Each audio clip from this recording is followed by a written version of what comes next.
I wasn't even out of high school a year, and I went back to see my baseball coach. And when I went back, he was like, "Man, you're getting fat." And I was like, "What?" Yeah. Welcome back to the Proper Thieves podcast. Our guest today is Mr. Harvey Erwin. Harvey is an oil and gas professional and internet entrepreneur. His story is inspiring. It involves transformation from the inside out, having lost over 100 pounds. I hope you like our conversation as much as we did.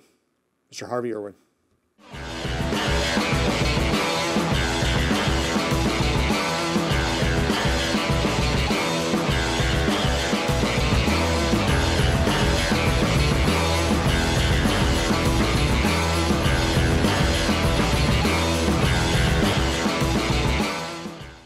I know Andrew has a couple questions that he wants to ask you specifically, but I'm really interested in not only he mentioned something about like your hunting and fishing business, but I've been seeing a lot of your progress lately on your weight loss journey. Can you talk a little bit about that and where you started and your regimen and what you've been following and where you started and where you are right now? Yeah, so I started at the first of 23. I weighed 335 plus pounds. And I've been seeing a lot of stuff recently on the importance of taking care of your body. And it was something that I never understood. I've always been a hard worker as far as my job's concerned. And I just had the opinion that I'll just outwork anybody. But I never really understood the thought process of, well, yeah, the people that do know me may know that I can outwork anybody, but to anybody new that I see, new customers, new potential business partners, or people that I was going to work with or whatever, like they see me walk up and I'm 100 pounds overweight, and their first instinct is, man, this guy doesn't take care of himself. How can we expect him to take care of $1-2 million projects? Yeah. So that had been weighing on me. And then, so my wedding anniversary is in January, and I always avoided pictures because I hated seeing my reflection. I hated like taking a shower. Anytime I had my shirt off, I was just incredibly uncomfortable. But I saw a picture from our anniversary. We went on just a quick weekend trip. And I finally got to the point of, this is not acceptable anymore. And I always tell people that a person doesn't make a change until the pain of staying the same is greater than the fear of changing. Mm-hmm. So until the person gets to the point of, I'm so miserable, I don't care what I have to do to change. And that can be with anything. With money, there's three main categories in life, basically. There's health, there's finances, and there's relationships. And basically everything in life falls under at least one or maybe multiple of those categories. So whatever they're trying to change, like the pain point has to be stronger of staying where they're at than the fear of failure or whatever that fear factor is of making the change. So it finally just got to the point where it was like, I'm so miserable. I'm so unhappy. It's bleeding into everything in my life.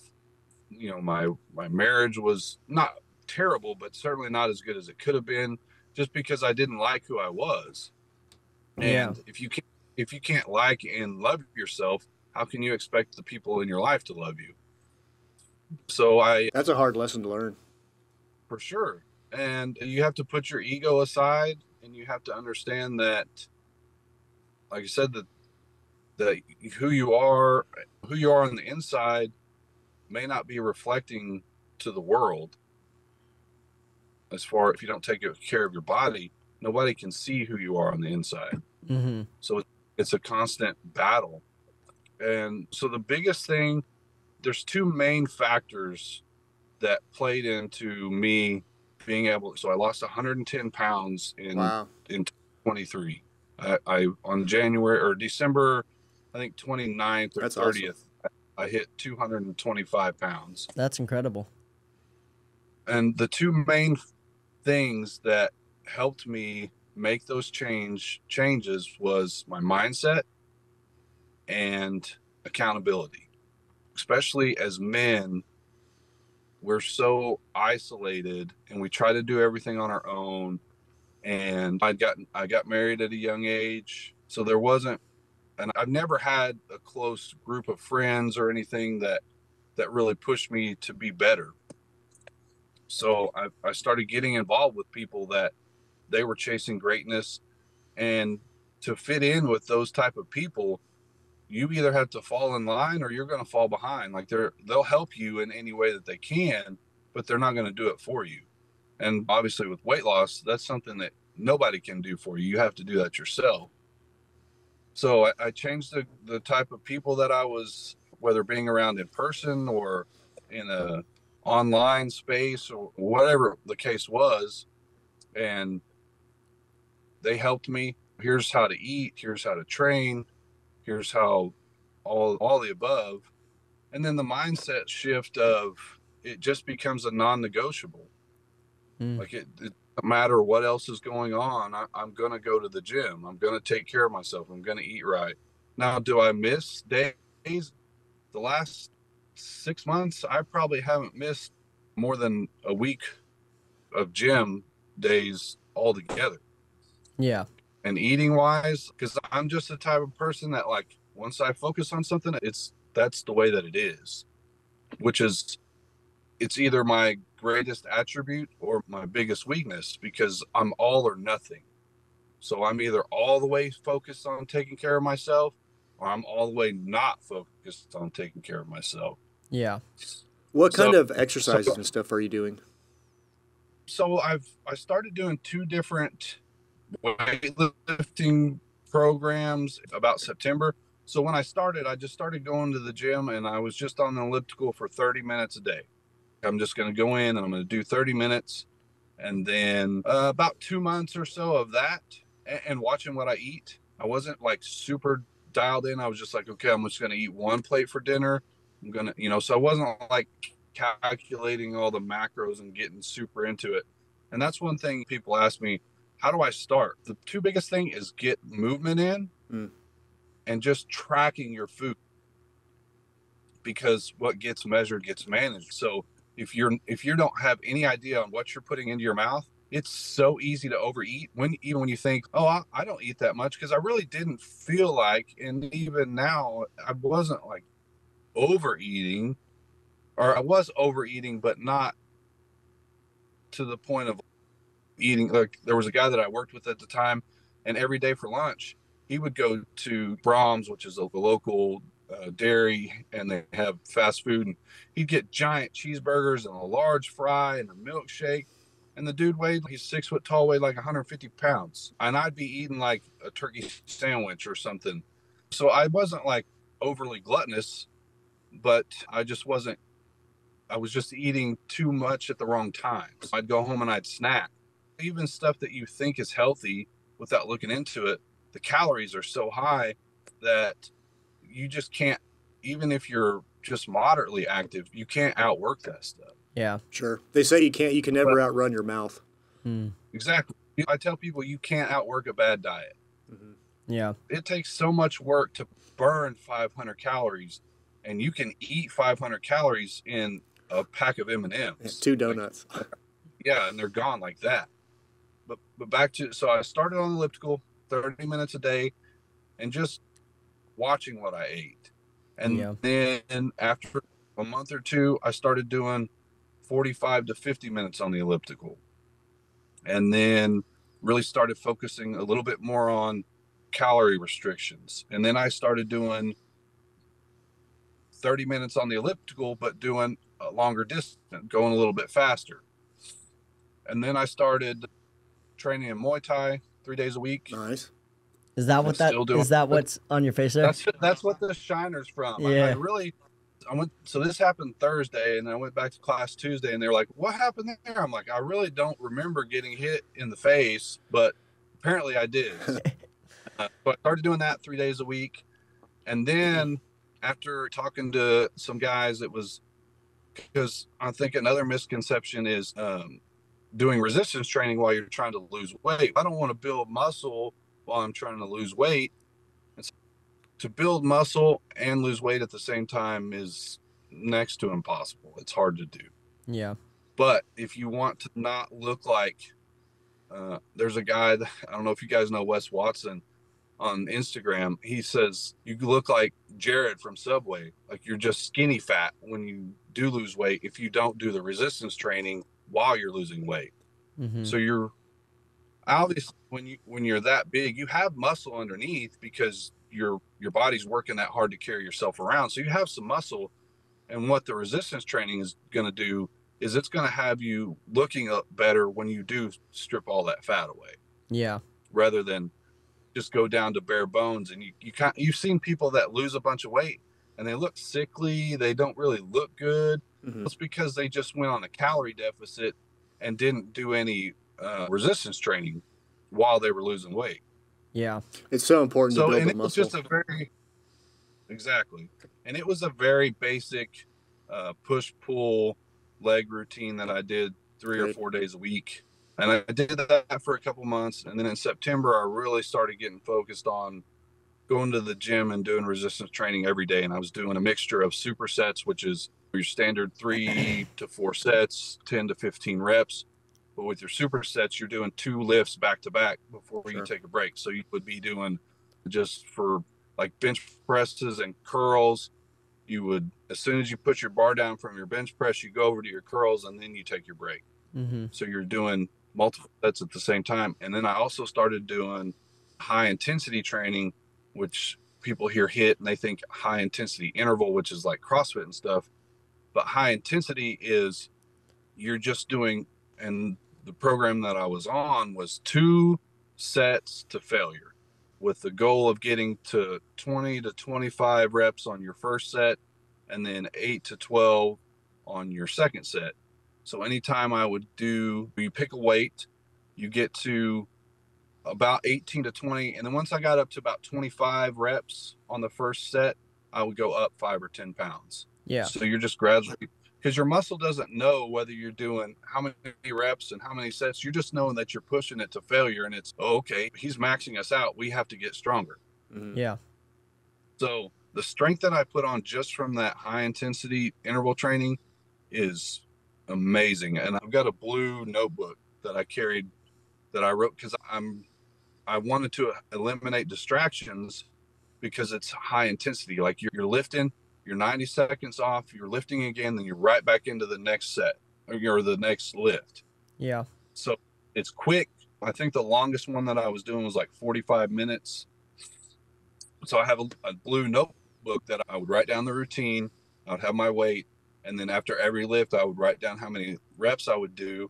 And I would either make a note for the next time that workout was, it was either more reps or go up in weight. And so that whole notebook, like you can see every week there was 2 to 3 more reps or a 5 pound increase, 2 to 3 more reps, 5 pound increase. Yeah. So for anybody that's super busy, travels a lot or works a lot of hours, and it was only 3 days a week. Now you're probably not going to get super jacked, but you can get really toned and put on a lot of strength by just doing that 3 days a week. Like I said, 45 minutes max. You're in the gym, you're out, and you're back on with your day. Yeah. Do you find that now that you have this momentum behind you, it's easier to go in the gym and more exciting to hit PRs than, say, when you first started doing just the elliptical? Yeah, I wouldn't say the PR, that type of stuff gets me more excited. It's just become part of who I am. It's become part of my identity. So it's really, I wake up in the morning and I've been just improving in little things the whole time. So one where I feel like I've mastered one aspect, I add something else in. So like waking up early or waking up really on time, I was bad about hitting the snooze button, sleeping in, and then so I started getting up at 4:45, and I do not hit the snooze button. Now I've even got that. I start getting up at 4. I eat my breakfast, I read a little bit, and then I'm at the gym. Yeah. And it just becomes a routine where I don't even think about, oh man, it's bicep day or oh no, it's leg day. This sucks. It's just, hey, it's part of what I do. Part of your routine now. Yeah. So what was going through your mind on that Right. elliptical when you first started? Those first few months when it was just building the momentum, starting from the ground up? I hate this. When I played all the sports, I played baseball, basketball, football, I played golf. I was super active in school, but it was just me and my dad when I was growing up. And dude, we had our routines mapped out as far as dinners. Monday night was Chinese food buffet. Tuesday night was all you can eat rib night at Rib Crib. Whatever we could go do we could eat the maximum amount of food for the lowest price. That's where we went. We didn't keep food in the house. We were going to buffets or somewhere that had some type of all you can eat. Basically, I think we were at that Rib Crib every night for 3 or 4 years, every Tuesday night. Yeah. Just because it was just me and him. Neither one of us understood how to eat or anything like that. So then once you're not as active as I was in school, but you maintain those eating habits, like you're just going to balloon up. Gonna blow up. And I wasn't even out of high school a year, and I went back to see my baseball coach, and when I went back, he was like, "Man, you're getting fat." And I was like, "What? No, I'm not." Because when it happens gradually, you don't really see it Yeah. as much. Yeah. But to answer your question, I hate the elliptical. I still hate any type of cardio. That's just not what I enjoy doing. And plus, I had asthma as a kid, so that was another self-limiting belief. Oh, I can't run fast because I have asthma. It's not for me. And I still was getting on it, but I've switched more. Now I just focus on getting steps in a day. Sure. And doing some rope stuff like that for cardio, but I don't do it just a ton of it anymore. And the Muay Thai keeps me pretty Oh, that's high intensity for sure. pretty healthy as far as cardio. Yeah. Yeah. And there's a big lesson in that. Like I always tell everybody that tries to get started in the gym, like you said, you hated it, but it takes 30 days to build a habit and 90 days to build a lifestyle. So some advice that I always give people, if they want to start getting in the gym, I was always a super small person, so I always wanted to build muscle, but it's the exact same thing. If you want to lose weight, you just have to get started. If you want to build muscle, you have to get started. I always tell people, don't make a new routine where, okay, I'm going to go to the gym, I'm going to do this high-intensity training and all this stuff. Just make a habit of getting up in the morning and going to the gym. Make that your habit. Instead of going and trying to do all this outrageous stuff that your body isn't ready for yet, if you can just build the habit of getting up and going to the gym, eventually everything is going to come along with it. Like you said, you just started with the elliptical, and then you gradually increased, and then you did more weight training, and then you did more high-intensity training. It all comes. It's a snowball effect. And so there's a really big lesson in that for people. Yeah, half the workout is just getting into the gym. Once you walk in the door, you're halfway done. Yeah, and you start to get addicted to it, and then once you start to see the improvements, you're like, "Oh man, what's the next step going to look like? How much better am I going to feel once I hit this next point?" And obviously, I think it's a benefit for people that are never satisfied, which I'm always like, "What's the next thing? What's the next thing? What do I want next?" So if you are wired that way, the gym's probably going to come even a little bit easier for you, because it's one thing that if you do the steps, like if you eat correctly and you go to the gym, like you are going to see results. Yes. You're going to get some plateaus and you're going to have to make some changes, but it's not. And when I talk about this, I talk to people about making money.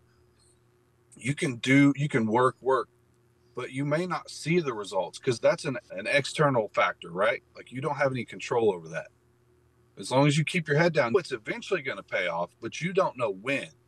That's exactly how we feel with this podcast, like right now. Yeah.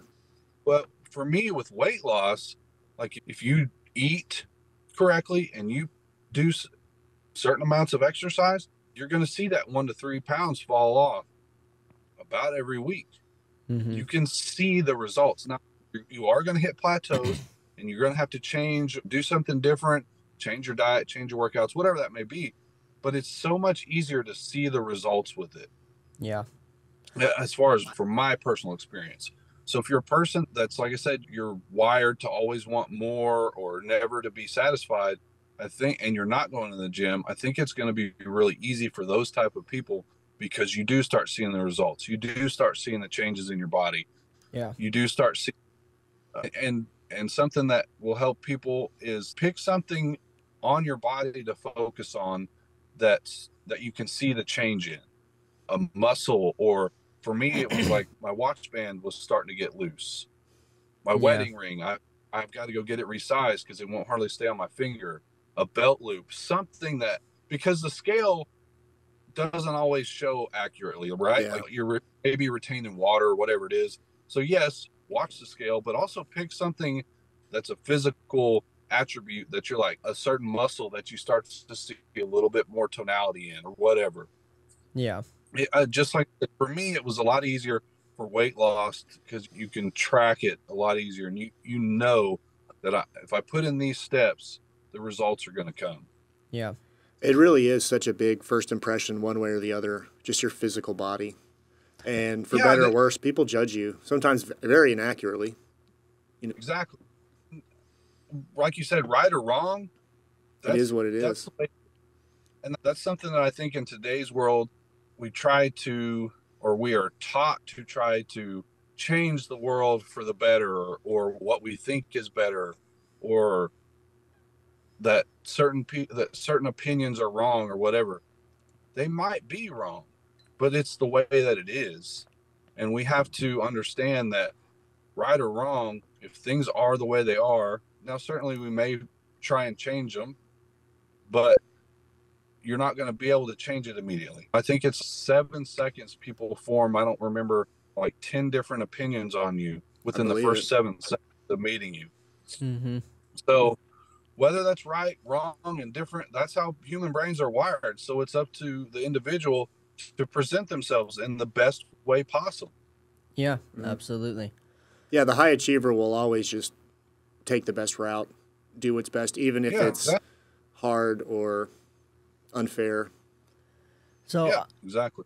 I want to ask you something. We have 7 minutes before I'll have to hang up and call you back so we can do part 2. In part 2, I want to ask you more about like your hunting and fishing stuff. But I do have this last question for you, still specifically based around the gym. How did you notice your energy levels changing? Because a lot of people, whenever they start going to the gym, they're like, okay, I'm going and I'm burning all these calories. My energy throughout the day is just going to slow down. Like, I'm not going to have as much energy throughout the day. And me personally, I found that whenever I started going to the gym, I started having more energy throughout the day. Can you talk about your energy levels? Yeah, so an easy way to approach that is an object in motion stays in motion. So I was always, and that also goes back to your mindset. Whatever you tell yourself is truth. So I've always had these self-limiting beliefs that I was a lazy person. I would be off. I have a pretty high stressful job. I run multi-million-dollar projects. I've got people calling me all day long. So I just told myself, well, I work so hard and I'm so mentally drained by the end of the day, I just don't have the energy to go to the gym. But once you go to the gym, you do have more energy.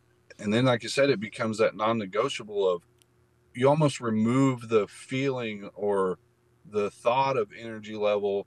That doesn't even matter, because there are days. This morning I woke up, the alarm went off at 4 a.m. and I wanted to go back to bed so bad. But the thing that has helped me is I'm not doing this for me. I'm doing this for the people around me. And it is so ungrateful and so negative for me to not get up and not go to the gym that I couldn't, after instilling that mindset in my mind, I can't go back to bed. I can't just go home and watch TV and sit on the couch. I used to be, and I still watch some football games, but I used to be like, during football season, I would sit at home and watch football all weekend long. But I would feel like crap about it. Oh man, what all the cool stuff I could have done, or all the productive things I could have done. But now it's just, hey, if I'm around and we don't have a lot going on, I may turn the game on and have it really on as background. And if I hear something catch my attention, I'll stop and watch it. Mm-hmm. But yeah, like you said, the energy level is just, I don't want to stop. One of the guys that I was working with, his name's Josh Evans, and he lives over in Bali, and he wanted to do an Instagram live right after we hit that 225-pound goal that I had. And he's originally from the UK, so he wanted to do it where people that are where he's from could watch. It was like 2:30 in the morning. I was like, yeah, it's whatever, dude. Like, you just start doing stuff and you build the wins and you build the momentum and you don't want to stop. Like the energy level, it may be there, but you may not feel it, but it's just because of the drive and the motivation and I want to just keep going, keep pushing, keep doing more, that it turns into, like I said, it's the non-negotiable part of it. Yeah. How do you find that your body language has changed, especially in the business setting? Oh, I used to be the person that would sit in the back and not want attention. Not that I seek out attention. I walk in like, all right, I'm here, anything like that. But I'm much more confident to speak up that, hey, I know what I'm talking about. I've been in the same business since I was 18 years old. I just turned 35. Like, there's not a lot of people that have the same amount of experience that I do in this industry. The confidence to walk into a room with your shoulders back, knowing that you portray that self-worth. Whereas before, I would sneak in and immediately go to the back of the room and sit down and not want to interact. And plus, we're social creatures, right? Like, we enjoy camaraderie, we enjoy just having normal conversations. Where I was like, I would just come in, I just want to talk about work, and then no BS, no talking about other stuff or anything like that. So it was hurting me in building those personal relationships. Harvey, tell us real quick what industry you're in and what you do. So I am a project manager for a company that works on storage tanks for petroleum products. We repair and build them. I just started with this company I'm with now back in March of last year. They had originally just been in the new construction side, and the market has turned from new construction to more repair and maintenance, which is what my background is in. So they started a new division last year, and a couple of guys that I had worked with previously, the three of us are here now trying to get their repair group off and running. You said you've been doing that for 18 years, or since you were 18? Yep, since I was 18. Yep. So my dad started working in the industry when I was in junior high or high school. And a couple of the people that he worked with, I got to know, and he got me a job. So I actually started working in their shop the day after I graduated high school. And then I went to college for a semester and then went back to work. I was actually working in the field, actually on the tanks. And I did that for a summer and went back to school for another semester and decided, why am I going to school to potentially get a job where I'm not even making as much money as what I was making working? And just decided that I was going to stay in that field and work on the career path of working my way into the office. And that's what I did. So, yeah, I didn't know you were in that specific industry. For some reason, like, hunting and fishing always came to my mind. It might have just been your Instagram video or picture with you on a boat. Yeah. But do you do something in that space as well, or am I just crazy? No. So I fish tournaments and stuff like that, but as far as having a career in that industry, no, I've never had anything actually money-making venture in the fishing or hunting world. Okay. It's just something you enjoy to do in your free time? Yeah. So I'm from Oklahoma. A lot of us hunt and fish. So my dad fished tournaments a lot when I was a kid.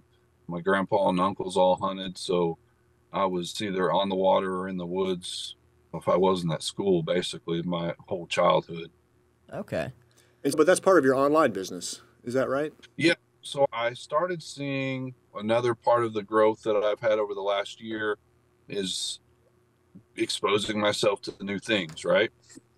Like I said, the job that I chose was the career path that I saw the people around me that had what I wanted. So that's how I was going to get there, which was great.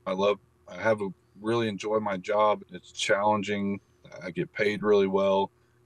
But part of that exposure is basically the whole online world that you can make so much more money in. And you see a lot of content about building your own brand and things of that nature. So started really thinking of what industry do I have a connection with that may not be using social media specifically to run their own businesses. And I know so many guys that have a hunting or fishing guide business that they would love to be able to do it full time, but they just don't have enough business to replace their full-time job with that they have now. One guy that I've gotten to know and worked with, he's a teacher and a coach. And he's, man, I would really love to be able to guide full time where I don't have to coach anymore. Mm-hmm. And if you don't have a social media presence in 2024 and you run a business, you are limiting yourself massively. Yeah. So my idea was, let's get with these guides, teach them how to use social media, because a lot of them are good old boys. They hate social media. They hate computers. They hate phones. All I want to do is call on. Going back to whether things are right or wrong or whatever, that's the way it is. We live in an attention economy. And if you're not getting a piece of that attention, you're not cashing in on the economy. Yeah. Everybody has some sort of social media page, whether it be a TikTok, whether it be an Instagram page or a Facebook page or LinkedIn or even Pinterest. Everybody's got some sort of social media presence nowadays. So I developed this course, and it's actually, I think it may be at the time of this recording, like the course may be going live. It was supposed to have been live already, but the guy that's putting the website together ran into some technical issues, so he's been having to get those fixed. But literally any time now, that's going to be live, where we teach you the basis around content creation, and it's all organic based. Like, it's not running ads, and it's not spending a bunch of money on any of that stuff. It's just, what can you do on your own to grow your social media platform? It's very basic. How the very basic algorithms work? What can you do to create content? What can you do? How do you post it? How do you edit it? Like I said, just stuff like that. That's very basic. It's just an introduction to how social media works and how to use it. Yeah, that might be something that we should do, because like we're in the same boat. Like with the podcasting, like I know how to do all the production and the back end stuff, but whenever it comes to posting on platforms and the type of content that is eye-catching and stuff, it's a difficult field to navigate, especially if you've never done it before. So that might be something. Yeah, we're a work in progress. Yeah, absolutely. Yeah, and I think obviously you have to, the same thing that I'm teaching, I'm also learning myself, is people buy or work with or align with, or however you want to word it, with people that they know and trust. Yeah. So if you give value, if you show that you know what you're doing, and you show that credibility, they're just naturally going to want to work with you. Yeah. So if you show them, hey, we've done this, we've recorded this podcast, we've put this out there, this is the hooks that we use, right? This is what we use to catch people's attention. So I think whatever field you're working with, if you've done it before, it's going to help you immensely. Yeah, absolutely. How much do you recommend being controversial as a way to get attention? I think it probably depends on what your goal is with that attention, right? So if your attention is just for the sake of attention, then yeah, you can be controversial. But I think if you're trying to align yourself with a certain industry, as long as the controversy maybe falls within that industry, So I work in oil and gas in my day job. So if I was to try to build my brand related to that, and I came in and I started talking about how all this Green New Deal stuff is a bunch of trash, that's controversial, right? But it's going to fit in with the field that I'm in. It's going to connect with the people that I'm going to be working with. Whereas if I came in and I said, man, guys, this Green New Deal is great. We're going to get rid of all fossil fuels in the next 20 years. That's controversial, and that's going to turn the people that I'm trying to attract away from me. Mm. So I don't think there's a right or wrong way to do it controversially. I think you just use it to your advantage. And I think the biggest thing, regardless of how you go about it, is you have to be true to yourself. So if you're naturally a controversial person, or you have controversial beliefs, and you can speak on that with conviction, then it's going to work for you. Mm-hmm. But if you're not that type of person and you're just trying to repeat stuff that you've heard other people say, it's not going to work. Yeah. The internet has no bias, right? It's all algorithms based on the content that you consume. You're going to connect with people that connect with you. So if you're putting out stuff that's real and true and raw, people are going to connect with that. But if you're just trying to parrot the guy that came before you because that's how he did it, it's not going to work. Yeah. That's something that I feel like I've struggled with, especially in the podcasting space. It's like you want to be as authentic as possible, but you still want to stay within the realms of, I don't know, not getting canceled, especially for sure now. Yeah, so I think you have to go about it. There's a right way and a wrong way to go about it. And we see some people that came in the space that were super controversial at the start to try and get the headlines. And then you see people that kind of came in with it mildly. And then once they got the following, they started going more controversial because they've already got that base built up. Yeah. So where is the line between playing it safe and being controversial? I think a lot of that goes back to being true to yourself, right? And doing it with conviction. If you're doing it just to be controversial, it probably isn't going to work. Yeah. But if you really believe what you're saying is true, then who cares? Yeah. Right? Who cares what other people think about it? Because you can't connect with everybody. And that's what I'm teaching these guides is you may not have 10,000 or 100,000 or 1,000,000 followers. You don't need that many followers. You need to be able to attract the people that are going to connect with you. Now, if your goal is to have 1,000,000 followers, then you may have to go about it a different way. And that's probably outside of my scope on being able to speak about. Mm-hmm. But for my opinion, with what I would have intentions of doing, I wouldn't just go out there and be doing something that is not true to me because I'm trying to accomplish something.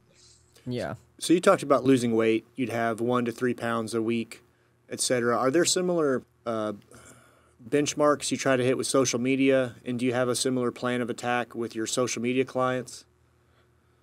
I really don't have anything like that because, again, that's something that's not up to you, right? Mm-hmm. You can't control whether people connect with you. Yeah. You can't control whether someone else is going to click that follow button or send you a message. Now, I think if there's an extended period of time, and there's been a lot of studies done. Right when I started putting this together, I heard a deal that YouTube did a study on everyone that had a pretty high number of followers. And I don't remember if it was 10,000 or 100,000, maybe it was 100,000 followers. And they tried to find the correlation of, there was something to do with correlation of their content and how many views they got or something like that. And basically what it boiled down to was they all had posted a certain amount of YouTube video. They all had 1,000 videos or something posted. Oh, I know what it was. It was time that they had their accounts existed. Oh, okay. So they couldn't. There was absolutely no correlation that they could range, that they could group these people into categories. Some of them may have only had accounts for a year. Some of them may have had accounts for 10 years. But the one thing that everything went back to was they all had a certain amount of, I think it was like a thousand pieces of content or something like that. They all had that time under task, right? Mm-hmm. They all had credibility. If you're trying to build a brand and you post something once every couple of weeks, nobody's going to remember, oh, this guy posted this tip on how to lose weight or make more money or whatever niche you're trying to get into. But if you do it every day, and like I've been posting reels of me working out with some sort of mindset quote. Yeah. So every day, and it's been, I don't even know how long now. So what I'm doing is I'm building that recognition with people, that the next time that somebody has a conversation with a friend that's, man, I'm just really tired of being overweight or whatever, really wish I could figure out how to eat better. The person that sees my content every day, I'm going to be fresh in their memory, and they're going to say, oh, I could probably help you with that, this guy. Yeah. Yeah, being If top you of only mind is post huge.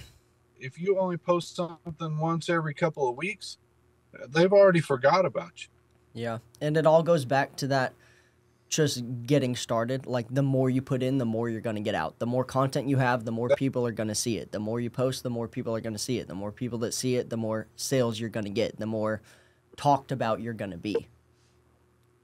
And you have to be authentic with it. The Instagram especially is so saturated with people trying to just sell something. You go into it, and I went back and started listening to the Bedros Keuilian podcast recently. Yeah, I love that I like that podcast. too. And one of them, the one that I listened to yesterday, he said, I have two shirts that I can put on every morning. One says something along the lines of, what am I going to get today? And the other one says, how can I serve others today? Mm. And if you approach everything with providing value rather than trying to sell somebody something, it's going, like, you're going to build that trust factor. Yeah.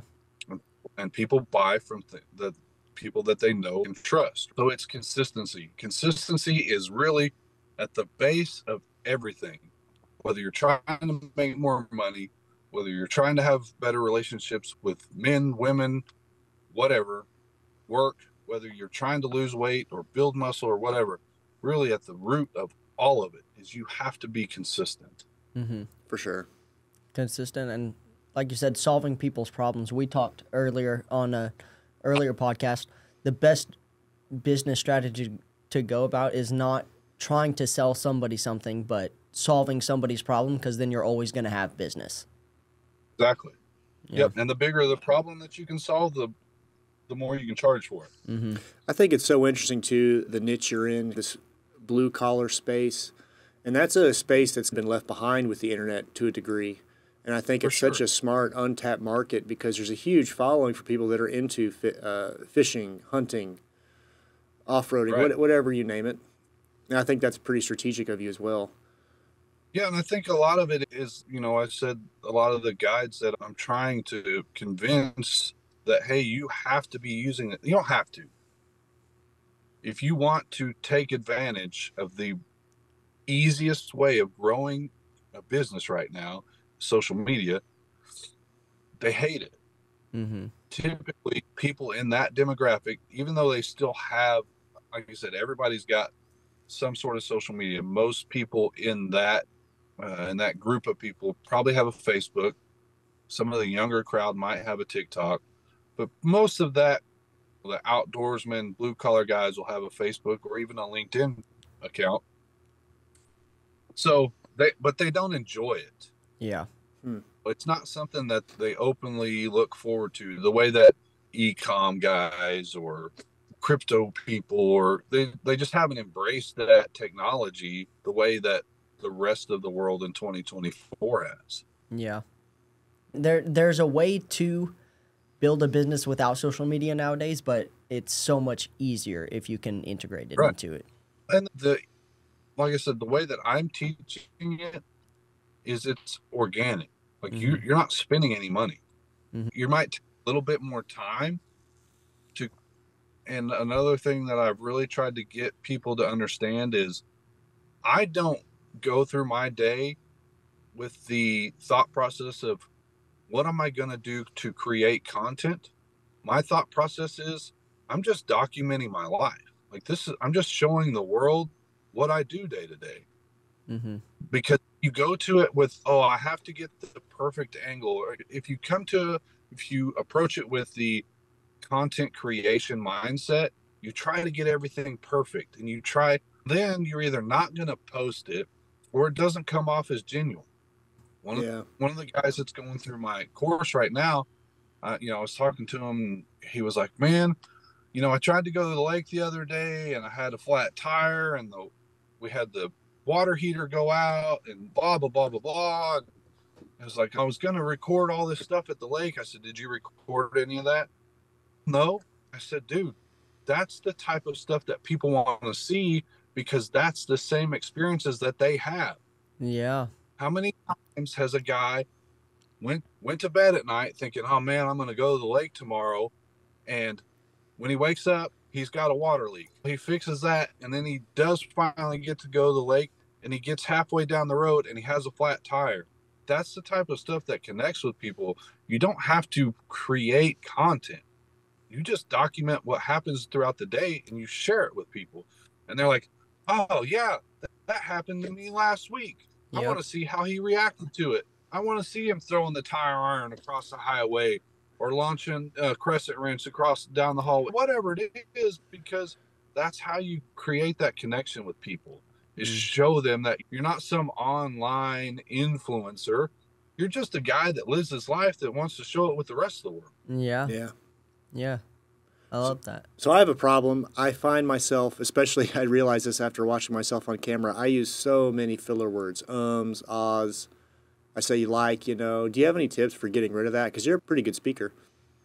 Keep doing it. All of it's a consistency thing. It's a time under task.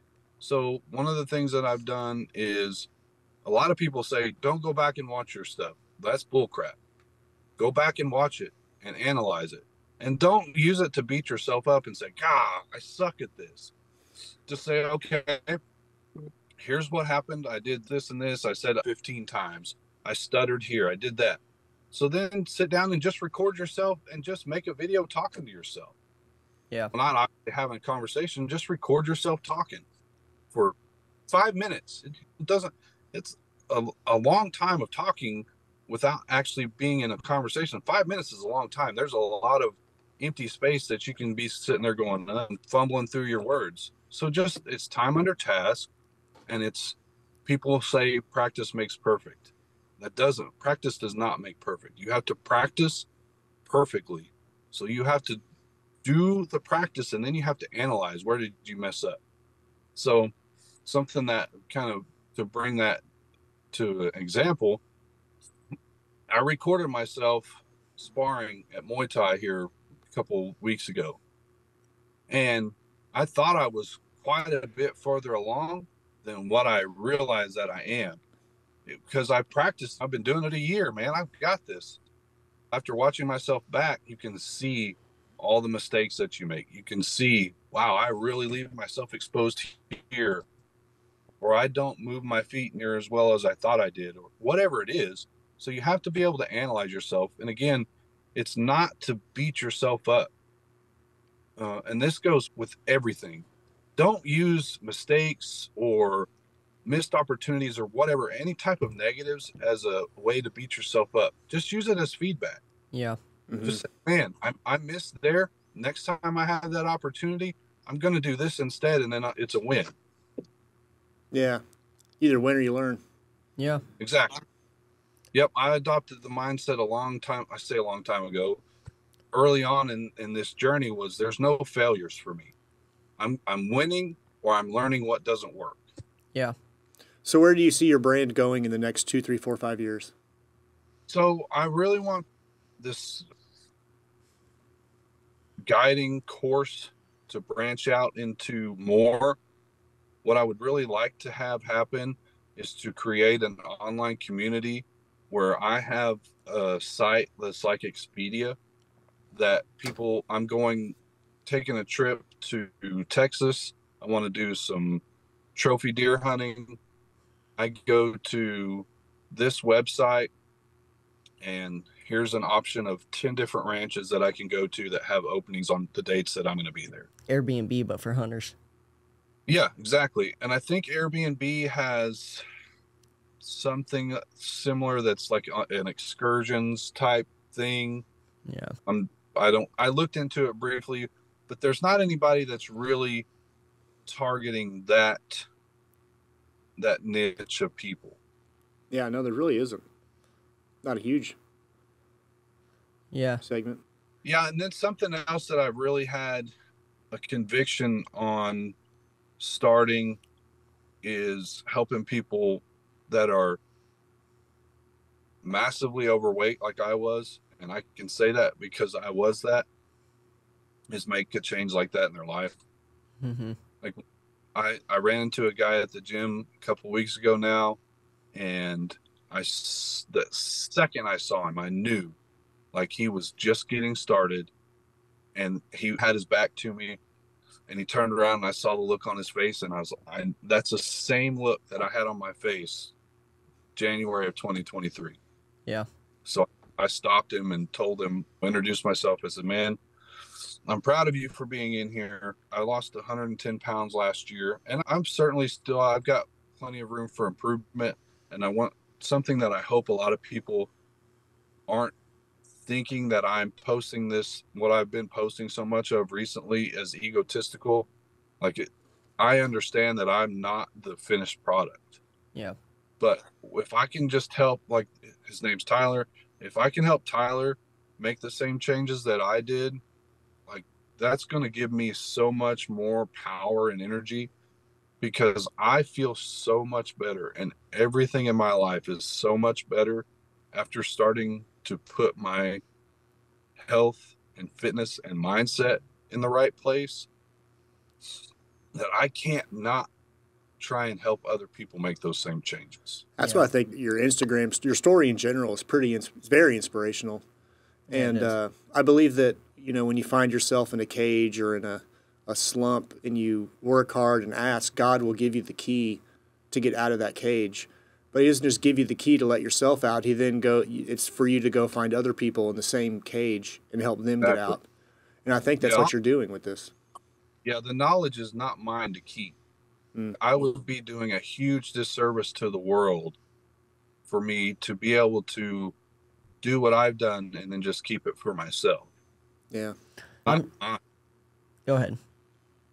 No, I was just saying that it's not mine. And there's a lot of people especially fitness coaches, there's a lot of them that have never been that overweight. Mm-hmm.